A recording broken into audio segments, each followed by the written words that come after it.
Have you ever had those days where you cringe to go to work? You just know it's going to be drudgery and it goes over and over again. I think we all have. As a healthcare provider, I spent many, many hours taking care of amazing people.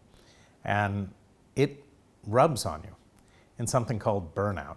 And left to its own devices, it can get worse, lead to other things like depression, and it can also give you scars, post-traumatic stress disorder. We just came through a pandemic, and I can tell you in the healthcare profession, a lot of people are suffering from this. But it's not just the healthcare providers, it's also people at home who had multiple jobs through Zoom and other things while at the same time taking care of their families. How do we deal with burnout? What is it? What are the symptoms? And what can we do to protect ourselves? That's what we're going to talk about today. Hey guys, I'm Dr. Nene, a US-trained cardiac, thoracic, and vascular surgeon and a general surgeon. As a healthcare innovator and a health tech innovator, I want to empower you to your best health ever. On this channel, we will share evidence-based medicine from all of us to you through our experiences and training about health and healthcare. The goal is to help you make informed decisions about your own health as well as that of your loved ones. We're here for you, so don't hesitate to reach out. So I have to tell you, every time I do one of these episodes, I learn as much as I do talking with you guys. And that's true when you teach, you're learning at the same time, and the best lessons leave more questions than they answer. As I went through the data on this, having suffered through burnout multiple times through my career, I learned that this phrase was coined in the 1970s by Herbert Freudenberger, who was a psychologist who was looking at the helping and healing professions. And what he found is, in particular with doctors and nurses and allied health personnel, they would always have these symptoms where they gave a lot of themselves and cared for everyone else around them, sometimes at the expense of their own well-being. And it would lead to exhaustion, both mental and physical. It would also lead to copious amounts of cynicism and listlessness and inability to cope. That since then has been extended to multiple professions which deal with a lot of stress. And in addition to that, it also pertains to other things which some would consider more mundane, but I think are just as challenging, like being a homemaker, and particularly in the pandemic with having all the children at home and carrying on in a career. So I think all of us have been there. What are the symptoms and how do you recognize burnout? And to be honest with you, no one knows precisely how to define it, because there's a slippery slope between the symptoms of burnout, and then beyond that, it can also lead to depression. But depression also shares some of the same things. So the symptoms are non-specific. But the things I think about are exhaustion, alienation from work-related activities, and reduced performance. These are kind of the hallmarks of burnout. And when you think about it, with the alienation, you just can't connect. You're so cynical about going to work because you're going to have to go through the drudgery and all of the other things. What are the things that we can do to assess it? Well, there's this Maslow burnout inventory, which was basically an assay of different features which pertain to it. But the truth is that burnout is, while it can persist as some of these standard symptoms, can actually be even more pronounced in leading to physical symptoms and potentially reducing your immunity, making you susceptible to other things. It can also relate to abusive behaviors like drinking or drugs or other things. And then in its ultimate sense, it can lead to depression and helplessness and other syndromes. What are the things that can cause burnout?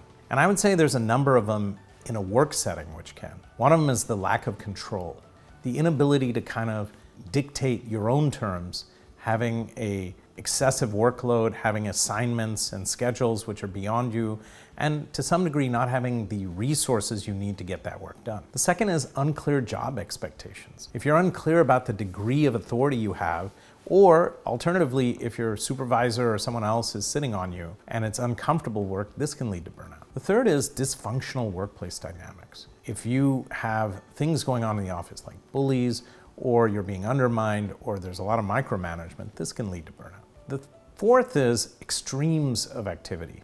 If it's moments of silence with seconds of chaos, and it goes up and down and sideways, as often happens in healthcare, then that can really wear on you over time. The fifth is lack of social support. If you don't have a huge friend circle because you're working so many hours and you have no time to socialize, or your spouse is also working or your family's not with you, it can certainly wear on you and not give you a social outlet to vent some of these frustrations. And then the last one is obvious, the work-life imbalance. And I'll tell you, a lot of successful people go through this, certainly in the healthcare profession, but also in many other fields, as well as in homes with mothers and whatnot, and fathers now who are overwhelmed with everything coming out. So what are the symptoms that I think about which are consequences of job burnout or work-related burnout? They include excessive stress, insomnia, fatigue, sadness, anger, or irritability, alcohol or substance misuse, which can then lead to physical manifestations, high-stress environments like heart disease, diabetes, hypertension, or other things. So how do you handle this? How do you take care of this? Are there some pinnacles of care which I would outline? These are the things I would think about. The first is take a breath. Take a step back and clear your mind and evaluate your options on what you can do. You can't always leave a job in the middle of something. So get it finished, and if you need to take a break, move out. Seek support. Get a friends group in the office as well as at home where you can vent some of these things. And in many job settings, they even often have human resources and other things. But in healthcare, we didn't always have that, right? And it was just one thing to the next. But you need to find help when you need it. Try relaxing. Okay, that's easier said than done sometimes when you're under the gun. But when you're off, don't start to do things which are beyond you and start the whole cycle again. Get some exercise. Some of the tenets of a healthy lifestyle are the same here. Eating right, sleeping right, getting exercise, practicing mindfulness. All of these things will help you with that. And then if this persists for a prolonged period, you need to get help. You need to see a mental health professional. And because of that, you need to get out of your frame of reference, pick up the phone, or go and see someone who has more knowledge about this. The second thing is never turn a blind eye to anyone who you think might have burnout, because you may save a life and certainly a lifestyle by stepping in and giving them some time off. And a lot of that is about playing as a team and making sure that you support the ones around you and making it a happier work environment. So these are the things I think about with burnout. We have you-specific burnout, meaning in the healthcare setting, where it's very challenging. And in my career, as well as other people, you cringed about going back to work sometimes because you knew you would face the same challenges and you just didn't want to see it again. But I think all of us have faced that, and particularly in the last 2 years, it's been very challenging. My hope is that as we get a little bit of downtime and as we share some space and break bread with other people, now that the pandemic's over, and also with work, if you can just cut loose a little bit, we'll start to heal from all of this.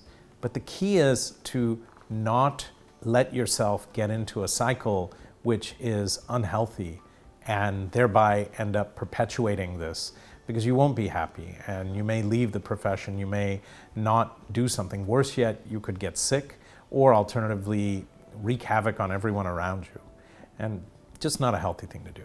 Anyway, thank you for joining us. Thank you for talking with me about this. Please leave your comments below, because I would really enjoy hearing about your stories and how you dealt with burnout.